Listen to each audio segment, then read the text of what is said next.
now I can see you and you're happier, you're more relaxed, Yes. you're more, probably that's the Leanne that I should meet first.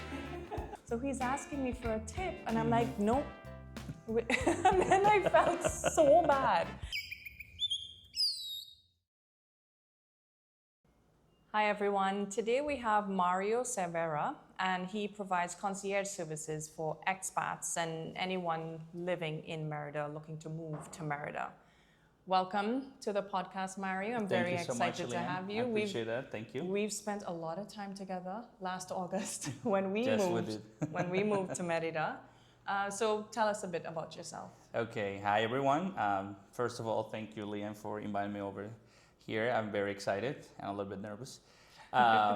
Well, my name is Mario Cervera, and I work offering services to expats. You know, I offer curated services, concierge services for the expats to ease the burden of the transitioning from one country to another. You know, especially of services like doing arrangements for making appointments, grocery shopping, help them with translation, transportation, and to find everything that they might need on, like, when they move here. And also, you know, one of the things that the most things that they ask me to do is to find reliable people when they acquire a house, when they get a house, you know, like someone that clean the house, someone that fix the electricity problem sometimes, some stuff like that. But especially, you know, just to help them to settle, and also to, you know, trying to help them to find a way to settle here in Merida. Yes, yes. And we used Mario. So Mario is the guy that you call when you book your flight to Merida. Don't wait till you get here because he might be busy. As soon as you book your ticket and you get that email confirmation, you pick up the phone, you call him. You say, Mario, I'm coming. This is what I need. Or you can even ask him, what do you think I will need? Because I'm sure there are things that come up that expats don't realize that they need. Mm-hmm. So when we came in August, Mario was with us through everything. He helped us get the keys for our house. He was with us when we came into our house for the very first time. He did all the translations with the builder. He was able to get us the keys early. And once we got the keys and we saw the house, we said, okay, Mario, we need to go to the immigration office now.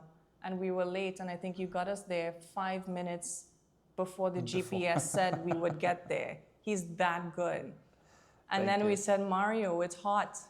We need somebody to install the ACs. So he got somebody to install the ACs. He was with us at Costco. Oh my, I don't know how we did. Like, we wouldn't have been able to do all of this without him. He came with us to Costco. He translated for us. At Costco, as soon as you walk out, they have delivery guys there to deliver your things. We needed help because we bought a massive fridge. He was able to speak to the guys, get a discount. They delivered our fridge, the washing machine, the dryer, and he got them to go to our Airbnb in Central, pick up our 14 suitcases, 6 hand luggages, and like a ton of other stuff, and move it into our villa. So he's the guy. Our kids refer to him as Super Mario. And Thank you. And they're right. They're right. He's really Super Mario. Thank you. And you know the streets like the back of your hands. Kind of, you know, part of that is because I started working as way before I was a taxi driver, because that's my dad's business. And, you know, being a taxi driver, you need to know, like, the city, like the palm of your hand. Yes. Right. So that's one of the skills or ability I improved because of that. And you were born and raised here? I was born and raised here and never left the country, you know. Yet. Yet. But a lot of my friends and clients from the United States, they always say, you don't have to do anything outside of Mexico. Everything's better here. And that's what they say. But at some point I would like to travel somewhere, you know, just to visit. You know, just last night, Rob and I were saying that there's no need to leave Mexico. You have deserts you have mountains, you have beaches, you have cenotes, you have volcanoes. Yes, we do. You have everything. The second largest rainforest in the world is here in Yucatan. And you have everything. So there's no need unless you want to see snow. Unless you want to see snow. Yeah. Well, there's a little bit of snow, like North Mexico, like on the north part of Mexico. That's true. But, you know, but you can see that. But like, real snow. Real snow, for snow. sure. It's just a little bit. So you've been born and raised in Merida, and what's the biggest change that you've seen in the last 10 to 15 years? Well, I'm gonna say that first thing that has been changed is the traffic. So, but now that's just not the thing. You know, I've seen a lot of developing on the infrastructure of the city too. Right. Because if we think about 15, 20 years ago, the city was not as small, but it was not like very well developed like it's now. Right. It's still, you know, growing. It's still, you know, need to change up little things.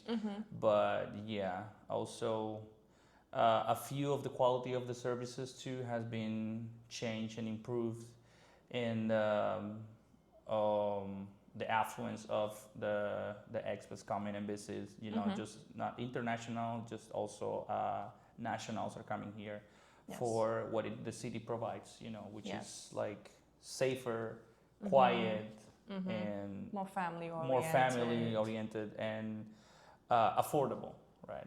Yeah. At my kids' school, they're in a class with about 15 kids. We are the only ones who are from abroad. And none of the other kids, none of their parents are from Merida. They're all from other parts of Mexico. So I can see that there's a lot of people moving from other parts of Mexico to Merida for the safety. Yes.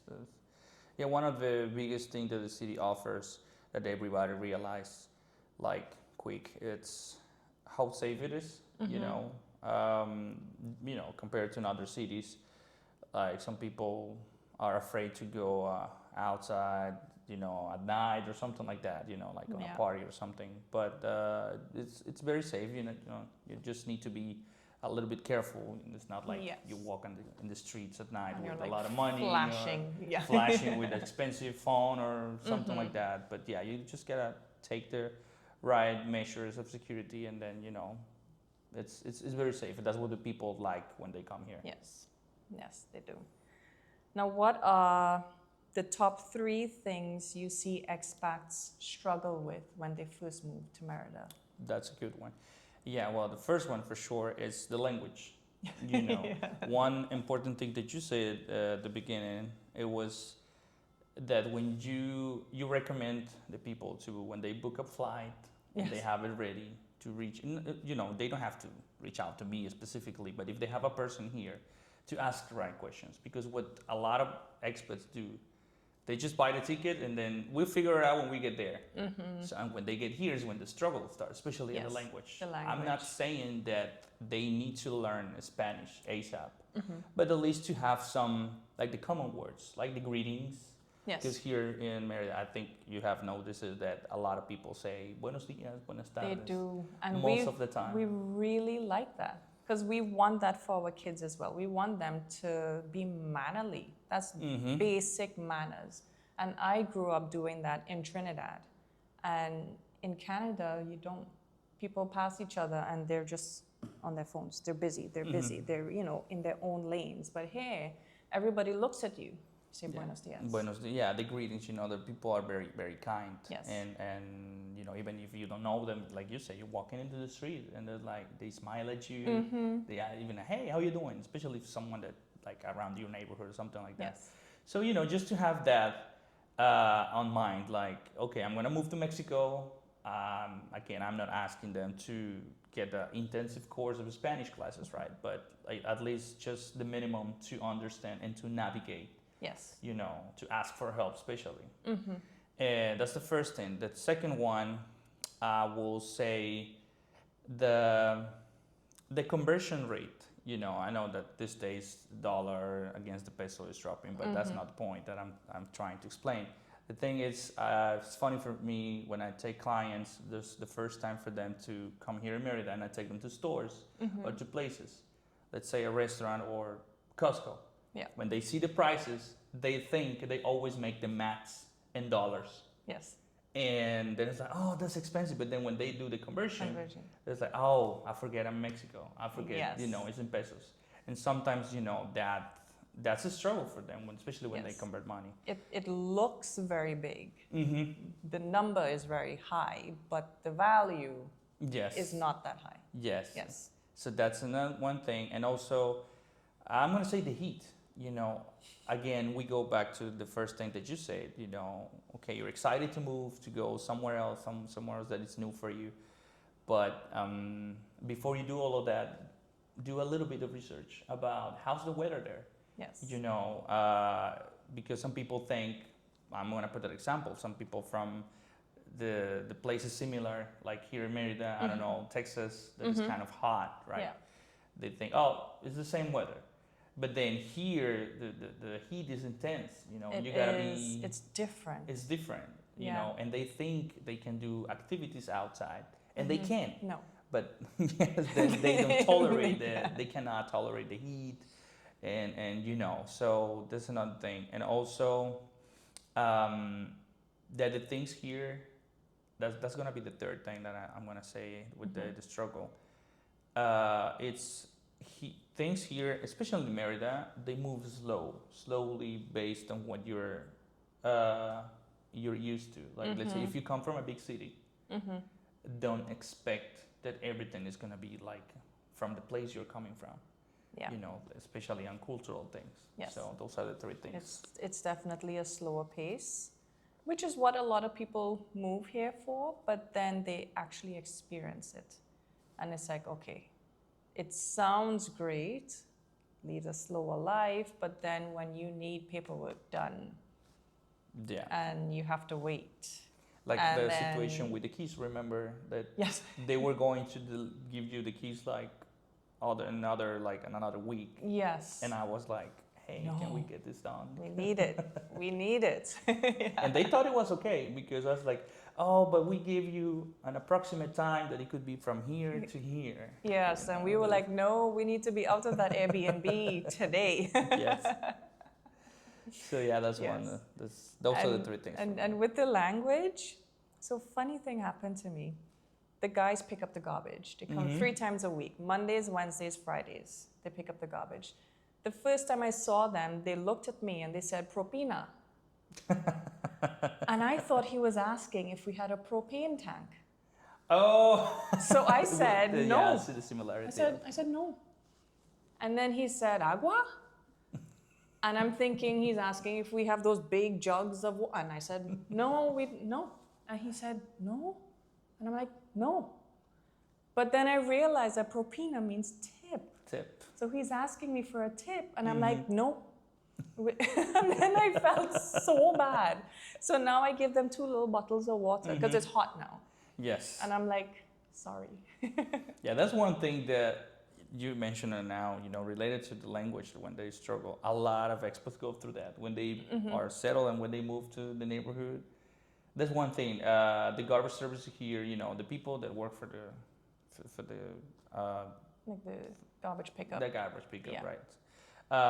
They get paid, right? But, you gotta understand that there's a tough It's job. very hard work. Sometimes they work, there's people that work like during the day or during the night, and sometimes when it's raining. Yeah. So, and when it's 35 degrees today, and they're gonna come pick up the garbage. It's hot. Yeah, so you have to have a new mind. Okay, I'm not gonna give them 100 pesos or 200 pesos, but I'm gonna give them probably 20. You know, that's a good tip. Yeah, and 20 pesos is what, $1 US? One US, like $1.25. Like $1.25 something. Yeah. Because due to the rate today, but but you gotta think like that. If you don't have the pesos on you because probably you run out of cash or coins, that's a good gesture. Okay, I'm gonna give you 2 bottles of water because I know it's hot. Yeah. you know, just something like that. But that's funny. Everybody struggles with that one. Yeah. It's like, I don't know what the guy is asking me. Just knocking on the door and doing like this. Oh, funny. For anyone watching, if you like what you hear so far, please feel free to like the video and subscribe. So next question. What do foreigners misunderstand the most about living in Merida? The thing that I mentioned before is one of the most things when they struggle. Again, I'm going to say the language, but also to adapt or to understand when they get here and they're already settled. Let's say you're going to the immigration office. Sometimes that takes a lot of time. And then there's some simple process or paperwork that in United States or in Canada, because they're big cities, they work faster. You know, to get the permission probably it's going to take a couple of days, right? But here it's going to take, it could be 15 days, it could be a month. And just to adapt to that, right? And another thing that I think you also experimented this before, when you hire a worker. I don't want to say the people here are lazy, but sometimes we are not formal. You know, we are not on time. So let's say you hire an electrician and say, hey, I'm going to see you tomorrow at 9 a.m. And 9 a.m. comes, and then 9:15, 9:30, 10 a.m. And then it's like, where's this guy? And then you call them, oh, we are on the way.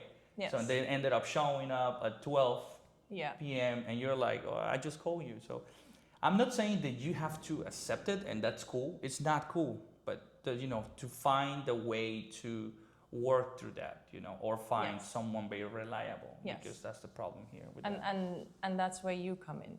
You have reliable sources. You have reliable contacts of people who can come. You called the AC guy and said, I have clients, they need to install their AC, and he came the same day. The same day, yeah, I do remember that, because once you came, you know, once you moved here, you needed the AC because it was crazy hot, and that you already had a guy that he said that he was gonna come and install it. But it was like next week. Yes, and that's, you know, that's one of the problems, to have to deal with all of that. And then if you don't have, this is connected with the struggle with the language. Right. If you don't have at least the right level of Spanish or a contact, how you're going to go through that and fix it? You know, like not to get in a discussion with the people, but like, hey, I asked you for a service, it's not working. A lot of people use translation, right? The translator, sorry. And but sometimes you need to understand that that's going to happen, and it's not cool. I'm not saying you gotta say, oh, it's fine, no, but you gotta find a way to work through that. You know. Now, what cultural habits do you wish newcomers would adopt faster? I know there's lots of cultural habits here, like Day of the Dead. A friend of mine told me there's this tradition where you get something at Christmas, and when you open it, if there's a baby Jesus in it, then you have to make tamales on in February. That's interesting. That's the king cake. That's not at Christmas. That's on January 6th. Oh, okay. You know, so here in Mexico, that's a good question. Thank you for asking that, because a lot of people do not understand. And sometimes the locals are very sensitive and they can probably feel offended. So just for the people that are moving here, they want to have like an idea. The celebrations is very important. Yes. The king of the cake, king's cake, that's what we call it, is when you cut the cake, the slice of the cake, and there's a plastic baby Jesus inside. You have to, you are not forced, but the tradition is that the person that gets the baby Jesus is to make tamales on February 2nd. Okay. And you know, it's just another excuse to get together, right? But that's the tradition. And be respectful about, you know, like the Day of the Dead for us, especially here in Merida, we celebrate two kinds of Day of the Dead. The Day of the Dead that is for Mexicans, like all the general in Mexico, but also we celebrate the Hanal Pichán, which is related to our Mayan culture. Right. And so, you know, just to, again, do a little bit of the research about our traditions and understand that here in Merida, most of the population are Catholic and a little bit conservative, right? But that's been changing through the years. But yeah, that's what I will say. Okay. And what do expats appreciate most? Like from what you've seen, what do they appreciate the most when they come to Merida? The mind of peace, like when once they settle, and like the feeling of being safe or being like everything is not perfect. I'm not gonna say it's perfect, but again, if you compare Merida with bigger cities, with big cities, everything, of course, is gonna be different. But once you find your way here, they really like the people here. Like you were saying, they're very kind, and also, yeah, just to be in a quiet and safe place. That's what they appreciate the most once they settle. Yeah. And we've had experiences. Rob recently couldn't find his wallet.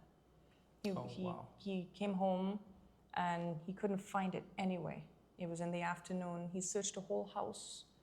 The next morning, we said, okay, you know what? We'll look again when we get back home from dropping the kids off at school, and we go to church every day. We got home from church, and one of the construction workers, because they're still building some villas here, one of the workers came and said, hey, we have your wallet. They found it on the street. Wow. And they handed it back to him. With everything inside? Everything inside. And we thought, if this was Canada, that was gone, for sure. Like, there's no way anybody would give it back to him, but they gave it back.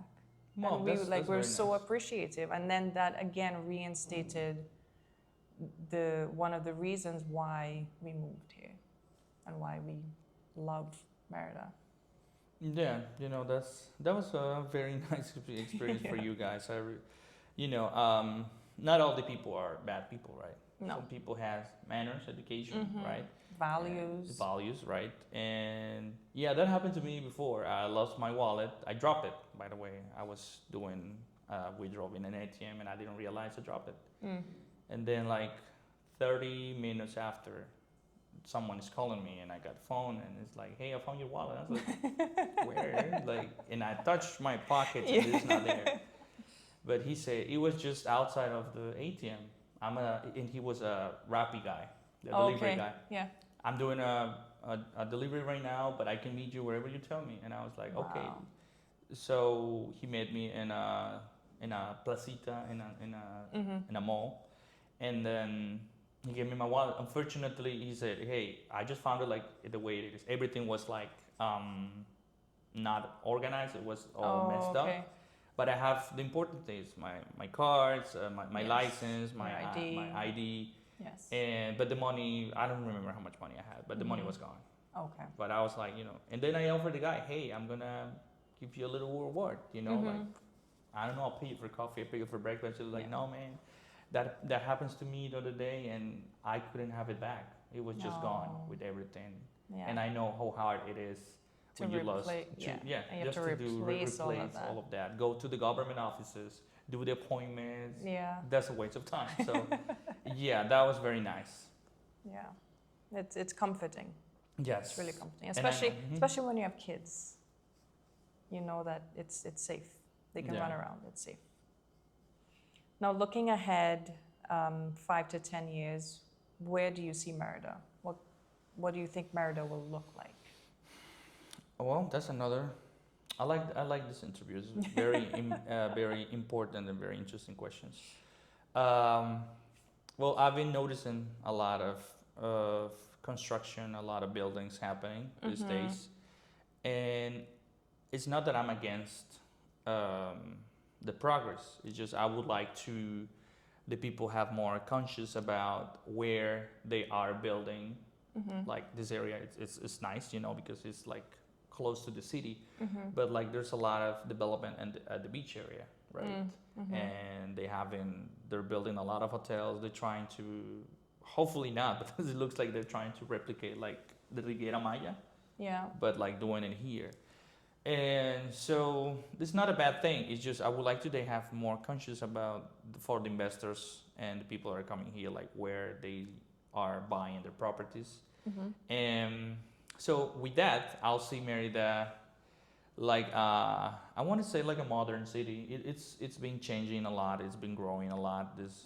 Especially this 5 years, ago from here today, and I would like to say that I've seen Merida that keeps the safe, to keep it safe, the calm, the safe that provides to the people.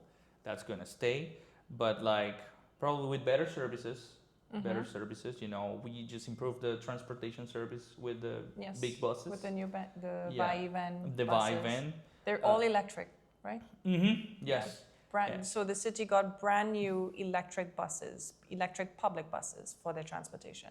Yeah, and also they're more thoughtful about the people that don't use transportation, the public transportation, like the people that use bikes. They've been like doing a special roads for them on the streets. Like so the bike lane. they're providing a service of when they can rent a bike. Right. That happens in the downtown, right? So things like that, I would like to see more, in 10 years, 15 years to be improved. More options for handicapped people too. That'll be good. But I've seen Merida like it's not gonna be a small city anymore. But I've seen Merida like a big city, and that's a good thing. That's a good thing for everybody, for people that they're looking for chances to move in a different city, and also for the locals that also helps us as locals with the opportunity of new jobs. New jobs, new businesses, and a growing economy. Yes. Basically. Do you think Merida is growing too fast? Interesting. It is. I will say yes and no, because every time I go to the downtown or when I do tours, that's how I observe and I realize that it's been changing, and it's been growing fast, but not as fast as Cancun. Cancun is basically, compared to Merida, is still growing and very, very, very fast. Yes. And a lot of people, they like to visit Cancun. I don't say Cancun it's an ugly destination. It's beautiful. It is. But a lot of people complain when they go there, everything is expensive. So one bad thing about a city that grows fast, it takes it tries to copy, let's say, another city. So Cancun at this time is like most of the services are based on the dollar. Yes. And a lot of expats are trying not to escape from that, but have something different. And they see a lot of similarities in Cancun, Tulum, all that area. Yes. Let's say from United States, everything is expensive. The services are, like that. We were in Cancun recently, and I had to go to Playa del Carmen to do some immigration stuff, and it was like being in the U.S. Yes. It was exactly the same. The only difference was that you had police trucks with guys in the back with big guns with their masks on, just patrolling, because it's not very safe. So I see what you mean. And I'm also worried that Merida might become that. I'm hoping it doesn't, because it's not on the beach. A lot of people go to Cancun because they can walk to the beach. If you're living in Merida, you're still about 30 minutes from the nearest ocean. So I'm hoping that keeps the growth at least at this level and doesn't make it go any faster. Yeah, another thing is, Cancun and also Merida, both are international destinations, right? But also, Cancun is a point where everything can go or be exported to another countries. So that's what is a very important thing.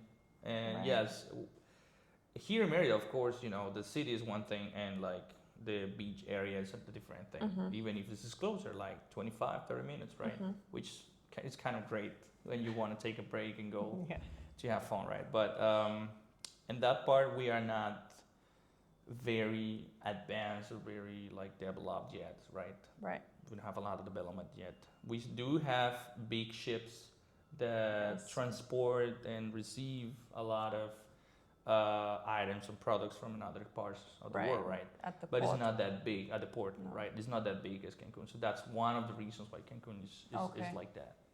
I've heard that they plan to make the Progreso port bigger, It's probably, yeah, definitely a plan for. but I imagine that would take quite a few It years. will take quite a few years, Yeah. especially for all the investment, even with the, for the money from another people from another countries. Mhm. That will take time. So hopefully Merida stays like this, even with the pass of the time. Everything is affordable. Everything stays safe, right? Yes. That's one of the reasons I And will never move. and I get a sense of like innocence with Merida. Mm-hmm. Like it was Valentine's Day recently. It was on a Saturday, so we took the kids to Parque La Plancha where they play football, and we got there, and everywhere you look, you see couples, young couples, and they have their picnic blankets and the little Oh, that's glass. nice. That's It was so cute, and all the girls wore either white or pink dresses. And Okay. this is not like if they all called each other and planned to wear the same thing. It's just that it's Valentine's Day. So they got dressed up and they had a picnic outside, and it was so innocent. Mm-hmm. And that's something that I love about Merida that I haven't seen anywhere else. Well, that's a good one. Yeah, definitely. That's one of the things that a lot of people like when they come here and they see that, like things that they're not used to seeing in other countries. And one of the things is here we're still going to the big malls to go to the cinema, to Yes. just do shopping or have fun. Yeah. And Or just to walk around. Yeah, and some of my clients from United States, they say, we don't do that anymore in the malls. I mean, the malls exist, and not a lot of people go there for all the problems that are happening there. And then also because everything is online. Yes. I just order from Amazon, I just order from here, and I have it delivered to my door. Yes. Which we also have to hear that thing happening. But yeah, like if you go on a Sunday and visit the malls, they're full crowded. It's a lot of people. It's packed. I once went to the mall at night. I put the kids to sleep, and the malls closed at 9. I got there at 8, and I couldn't find a parking spot because it was full. And people are walking around, and this was during the week.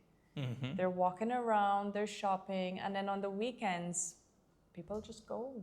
Yes. And it helps that they have kids' play parks in the mall. So I would go and take the kids, they'll want to run around, and then I'll be like, let's just go see these shoes. And that's something we never did. I would never take the kids to the mall in Canada. Oh, wow. Because there's always robberies. You always hear stories about people robbing the Apple store or this jewelry store. I would not take them to the mall. Well, I think I took them once, and because they're kids and they have so much energy, they just ran off. And then I freaked out. Because what if something happens to them? Yeah. What if somebody grabs them? What if there's a robbery? Over here, they run off, and I'm like, they'll come back. yeah, that's a good thing that I didn't realize until the people from other countries come here, and it's like, no, you can't do this in the States. This cannot happen in the States. Yeah, which is sad. It's sad, but it's good that there's like a haven in here in Merida. Yes. I also have a catering business that I. Yes, I just started this with a friend of mine. Yes, I think Rob called you once, and you said you were cooking. Yes, I was cooking. We do catering for small events. Our limit is 50 people. Okay. So, we also cater. And the good thing is that we offer Mexican local food, but also we offer kind of like American food because my friend, Reese, she's American. Okay. And then she teach me how to cook American dishes that people sometimes miss. Okay. Because that's one thing that there's not a lot in Merida. Give me an example of one of the dishes, American dishes. Chili. This is Mexican chili, but it's not the same. This is chili, chicken pot pie, mac and cheese. Okay. Sweet jams, let's call it. What else? I'm missing things, but yeah, things like that. That they're not very common here in Merida, and it's kind of hard to find the American food sometimes. Yeah. But yeah. And what are some examples of the Mexican food that you make? Chicken and green sauce and Okay. fajitas, flautas. We do flautas Okay. too, like the fried taco. Right. Yes. Okay. And we also have vegan options and desserts. So Okay. we're working on that. And actually, I sent Robert, like, I think last week, about our sweet treat boxes that we were offering. We also do that. Yes, so. he told me that today. Oh. And I'm like, so that could have been my Valentine's Day gift. I told him like 2 days before about that. So yes, so we do that. You know, I offer that to bartending services, translation services, everything. Okay. And you had mentioned you do tours. I do tours too. I do just have one vehicle. I have an SUV, and sometimes when I'm free and available, I do the tours. I take people on tours if they fit in my car, right? But if not, I have access. I work with a friend of mine that has access to big vehicles like vans. Right. So most of the times, you know, in coordination with him, we work something for our clients. Like, hey, I want to go to the ruins. He takes them. He has his own company, but I work together with him. And yeah, tours to the beach, tours to the Mayan ruins, tours to another city. Like, I want to go to Cancun, I want to go to Campeche, you know, that also can happen. Okay. So even like people who are thinking about moving to Merida and they tell themselves, okay, I'm going to go for 2 weeks just to try it out, see what life is like.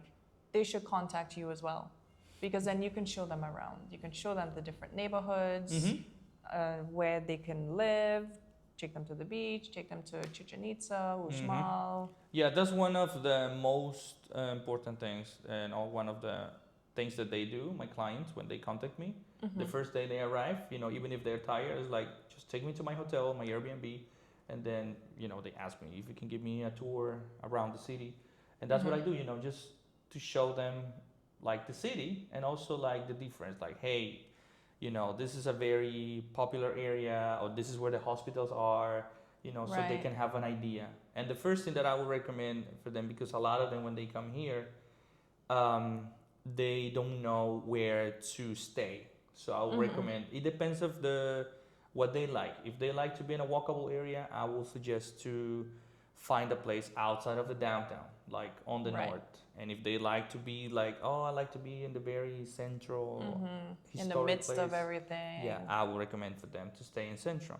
But you can do 15 days in downtown area and 15 days probably in the outside, so they can compare and see the differences. Yeah, that's a good idea. And then, you know, I show them around, okay, what's based on their budget, show them like the neighborhoods, because, you know, it changed the rate of the prices for the rent. It depends on the area, you know, especially if you're closer to a mall, if you're closer to a hospital or the schools.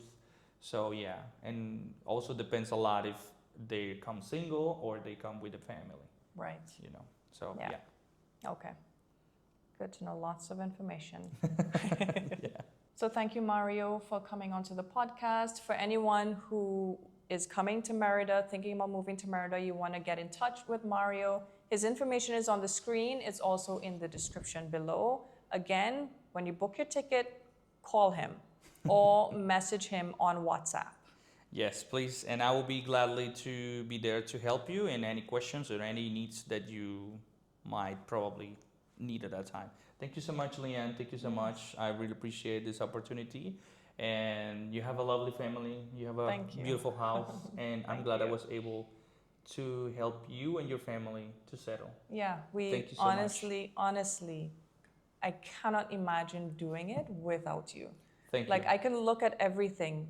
Like, you helped us with the dining table, with the toaster oven, with the fridge, with the TV, everything. Thank you. And it made it a lot lot easier, I would say. Thank you. That's what I do. That's what I do. Some people call me Waymaker. Waymaker. The Waymaker. Okay. So. We call you Super Mario. Thank you. That's so sweet. I appreciate that. Okay, and thank you everyone for watching. Thank you so much. Don't forget to subscribe to my channel and give this video a like. Your support is truly appreciated.